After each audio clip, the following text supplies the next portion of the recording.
Fans of Ripple and XRP should pay attention because a bank worker from London is finally speaking out about Ripple and XRP and his 10 years of experience in the banking business. You need to pay attention to what this account says. There are about 5,204 people following this account, but he's not following anyone else. You gotta love it. I haven't said anything for over 10 years because I know that if I did, I would risk more than just my image. The fact that Ripple wants to become a bank isn't a change. It's the goal they've been working toward for 10 years.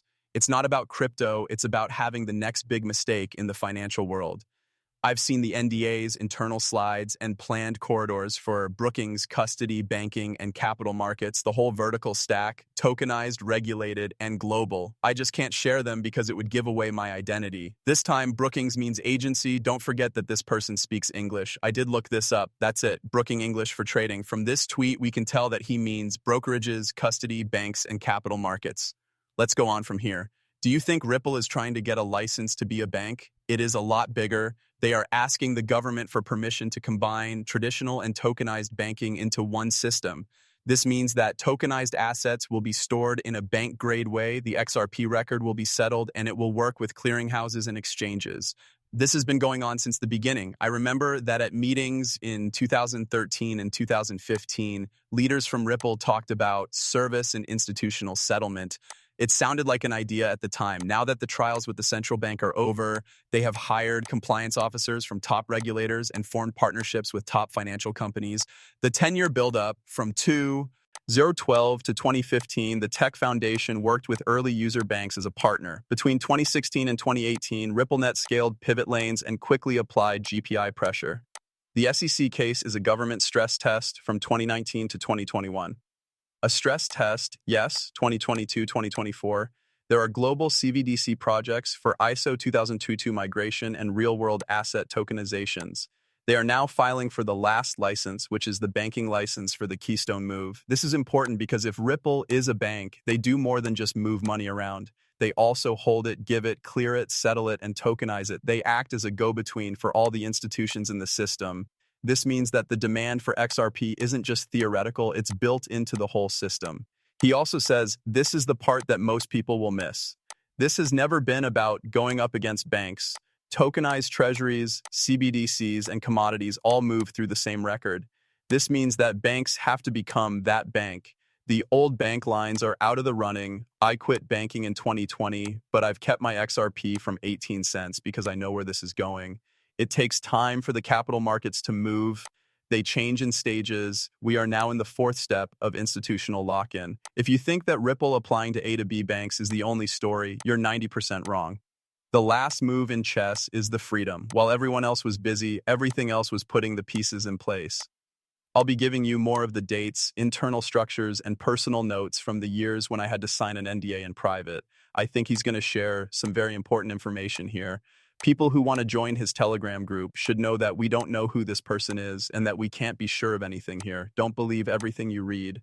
I do, however, find this very interesting. He sent out these other tweets as well. It says, I sat across from Mahoney at boardroom tables with men who were in charge of the world's money. I saw something in 2016 and 2017 that most people in Rita, these crypto bros weren't just guessing, they were in charge of foreign banking and were the group's treasurers. Settlement directors are in charge of the trillions of dollars that come and go in and out of the world's financial system. It wasn't a question of whether or not they would use XRP, it was a question of when. The NDAs for the first talks I saw were so tight that not even the junior staff knew what was going to be talked about. I did, though. I was in charge of making briefing papers for talks about cross-border settlements, and XRP kept showing up in the decks with code names. Oh no. Okay, we're giving it military-style code names. That's nice. From what I've read, Barclays Tech Memos from 2016 talks about permissioned ledgers and on-demand liquidity nodes. It was called Real-Time Cross-Border Netting by HSBC's innovation team. It was laid out by DBS as fast regional clearing. Wells Fargo said something like tokenized liquidity rails. Each and every one was talking about X. Why XRP? Because unlike Bitcoin and Ethereum, XRP was made to move the amounts they move quickly, permanently, and with no counterparty risk. It was also already working with the old rails they owned. There was no theory behind Swift GPI, Nostro Vostro, or CLS. It was all about efficiency and control. Stores believe that banks do not fight crypto, but they do fight each other. And in 2016 and 2017, they decided in secret that XRP would be used as a shared neutral bridge. This was done so that no one competitor would have an advantage, which they kept a secret as part of a charade of blockchain exploration. The real story is that Barclays tried live corridors in Europe with RippleNet partners. Ripple got payment data from HSBC so it could test it under stress. Using XRP as a bridge asset, GBS set up ways for money to be sent between Asia and the Pacific. Before anyone else looked at the picture, Wells Fargo thought about replacing its foreign exchange swap desk with tokenized liquidity based on XRP. Banking was my last job in 2020. I thought I was too late. XRP was already worth 18 cents when I bought it with my bonus. But now that I look back, I was so ahead of the curve that most people still don't know what's going to happen.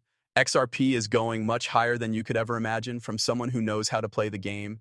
The bankers didn't set up anything to handle $5 coins. They build for the next world standard and stack it in the right way. It also says, is only some of what I know. You can find the rest of the information like papers, timelines, and names on my channel. Please join me on Telegram if you want to learn more about the good things about XRP. This is interesting knowledge. It's clear that it's almost impossible to check what this person is saying, right? They say they were in these boardrooms, but we weren't there. I don't think, let me put it this way. We'd love to be able to watch some talks without being there. And people like this helped put things together at these talks with banks, financial institutions, and central banks, right? Help set up, what the meetings were going to be about, what was going to be said, and some of this paperwork. My guess is that there are many people like this all over the world. I wouldn't just brush off what this person is saying, though. There's a lot of truth in this. We know that Ripple has met with institutions that we could only dream of meeting. Who knows what was said? You do know, though, that things change to instant payment, and the XRP ledger is one of the best ways to do that. XLM is also likely to be a very popular use case in shopping. There is also a lot of other stuff like HBR and Chainlink. All of these will be very important in the days to come. But when you think about a bank using crypto technology, they have to go through all of these different tests. I think that everything that Ripple has been